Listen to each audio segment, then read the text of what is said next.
ইতিহাসে এমন কিছু রহস্য আছে যা হাজার হাজার বছর পরেও আমাদের ভাবিয়ে তোলে। আজ আমরা ঠিক এমনই এক রহস্যের গভীরে যাব।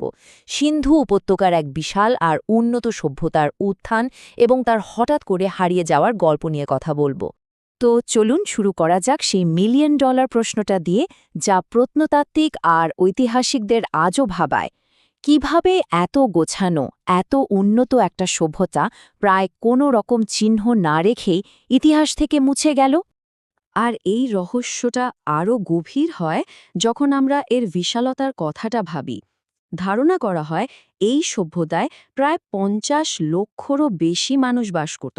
ভাবা যায়, এত বড় একটা জনগোষ্ঠী, কি হলো তাদের? চলুন এই রহস্যের জট খোলার চেষ্টা করা যাক।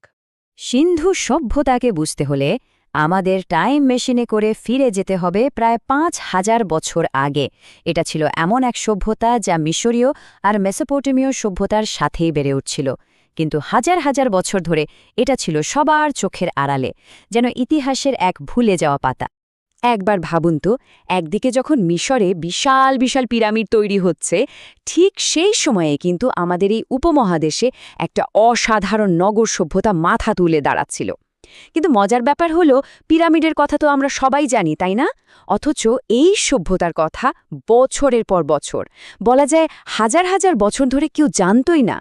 মনে হবে যেন কোনো এক রূপকথার রাজ্যের মতো এটা হঠাৎ করে উধাও হয়ে গিয়েছিল। এই হারিয়ে যাওয়া সভ্যতাকে আবার সবার সামনে নিয়ে আসার গল্পটাও কিন্তু বেশ ইন্টারেস্টিং। এটা কোনো একদিনে ঘটে যায়নি, বরং প্রায় ১০০ বছর ধরে ছোট ছোট আবিষ্কারের মাধ্যমে এর অস্তিত্বটা ধীরে ধীরে আমাদের সামনে এসেছে। ভাবতে সত্যি অবাক লাগে, এই বিশাল সভ্যতার পুনরাবিষ্কারের শুরুটা ছিল কতকগুলো কাকতালীয় ঘটনার যোগফল। প্রথমে একজন সৈনিকের ভুল ধারণা, তারপর রেল লাইন বানাতে গিয়ে প্রাচীন ইটের ব্যবহার, আর শেষে এক প্রত্নতাত্ত্বিকের হাতে একটা অদ্ভুত শিলমোহর অরুজে পাওয়া। এই ছোট ছোট সূত্রগুলোই কিন্তু ধীরে ধীরে এক হারানো পৃথিবীর দরজা খুলে দিয়েছিল। আর আসল ব্রেকথ্রুটা আসে ১৯২০-র দশকে, যখন রাখালদাস বন্দ্যোপাধ্যায়ের আবিষ্কারের পর বিশ্ব প্রথম জানতে পারে এক অজানা পরাশক্তির কথা। যখন প্রত্নতাত্ত্বিকরা এই সভ্যতার শহরগুলো খোঁড়াখুড়ি করে বের করলেন, তখন তারা যা দেখলেন তার ছিল এক কথায় অবিশ্বাস্য। এখানকার নগর পরিকল্পনা আর ইঞ্জিনিয়ারিং স্কিল এতটাই উন্নত ছিল যে সেটা তাদের সময়কে কয়েক শতাব্দী পেছনে ফেলে দিয়েছিল। হরপ্পা আর মহেঞ্জোদারোর মতো শহরগুলো, ওগুলো তো সে সময়ের জন্য রীতিমতো এক ইঞ্জিনিয়ারিং মার্ভেল ছিল। এক একটা শহরে প্রায় ৫০,০০০ লোক থাকত, আর পুরো শহরটা বানানো হয়েছিল একদম নিখুঁত গ্রিড প্যাটার্নে। মানে রাস্তাঘাট সব সোজা। আর সবচেয়ে অবাক করা ব্যাপার কি জানেন?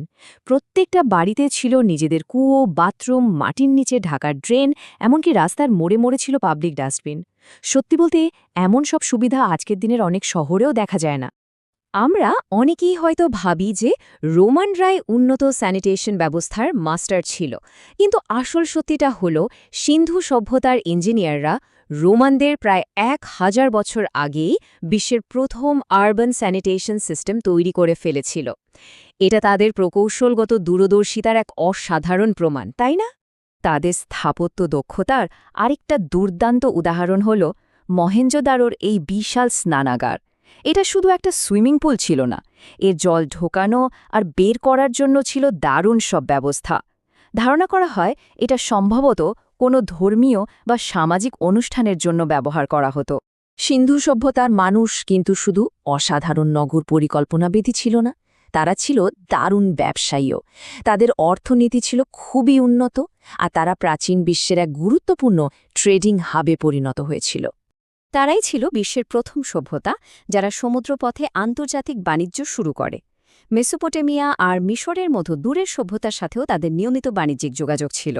আর আজকের গুজরাটের লোথাল ছিল তাদের প্রধান সমুদ্রবন্দর, যা তখনকার দিনের একটা গ্লোবাল ট্রেড হাব হিসেবে কাজ করত। তাহলে প্রশ্নটা আবার ফিরে আসে, এত উন্নত, এত সফল একটা সভ্যতা কেন হারিয়ে গেল? এর পতনের কারণ নিয়ে ঐতিহাসিকদের মধ্যে অনেক রকম মত আছে। চলুন প্রধান তত্ত্বগুলো একবার দেখে নিই। দেখুন, এই সভ্যতার পতনের জন্য বেশ কয়েকটা থিওরি আছে। একটা হলো ক্লাইমেট চেঞ্জ, হতে পারে সিন্ধু নদের গতিপথ বদলে গিয়েছিল, যার ফলে চাষবাস সব নষ্ট হয়ে যায়। ভয়াবহ বন্যা বা ভূমিকম্পের মতো প্রাকৃতিক দুর্যোগের প্রমাণও মিলেছে। আবার বহিরাগত আর্য আক্রমণের তত্ত্বটাও বেশ জনপ্রিয়, যার কথা ঋগ্বেদেও পাওয়া যায়। কিন্তু এই তত্ত্বের বিপক্ষে সবচেয়ে বড় যুক্তি হল প্রত্নতাত্ত্বিকরা কোনো বড়সড় যুদ্ধ বা গণকবরের চিহ্নই খুঁজে পাননি। ফলে এই রহস্যের কোনো একটা নিশ্চিত উত্তর আজও আমাদের কাছে নেই। সিন্ধু সভ্যতা হয়তো হারিয়ে গিয়েছে, কিন্তু এর প্রভাব আজও আমাদের মধ্যে রয়ে গেছে। এটা শুধু ইতিহাসের একটা চ্যাপ্টার নয়, এর রেখে যাওয়া ছাপ আজও আমাদের জীবনকে প্রভাবিত করে। আর এই প্রভাবগুলো শুধু অতীতের কোনো বিষয় নয়, হাজার হাজার বছর পরেও তাদের রেখে যাওয়া অনেক কিছুই আমাদের সংস্কৃতি আর সমাজে খুব স্পষ্টভাবে মিশে আছে। তাদের যে উন্নত নগর পরিকল্পনা, সেখান থেকে আজকের দিনের আর্কিটেক্টরাও অনুপ্রেরণা নেন। তাদের ধর্মীয় এবং সামাজিক কাঠামো পরবর্তীকালে ভারতীয় উপমহাদেশের সংস্কৃতির ভিত্তি তৈরি করে দিয়েছে। আর তাদের সমুদ্রপথে বাণিজ্য করার যে মডেল, সেটাকে তো আজকের গ্লোবালাইজড অর্থনীতির একটা প্রাথমিক রূপ বলাই যেতে পারে। সিন্ধু সভ্যতার গল্পটা আমাদের একটা কথাই মনে করিয়ে দেয়, ইতিহাস সবসময় বিজয়ীরা লেখে না। কিছু গল্প মাটির নিচেই চাপা পড়ে থাকে শুধু আবিষ্কারের অপেক্ষায়। আর তাই শেষে এই প্রশ্নটাই থেকে যায়, আমাদের পায়ের নিচে এই মাটির গভীরে আরও কত অজানা সভ্যতা আর রহস্য যে লুকিয়ে আছে, কে জানে।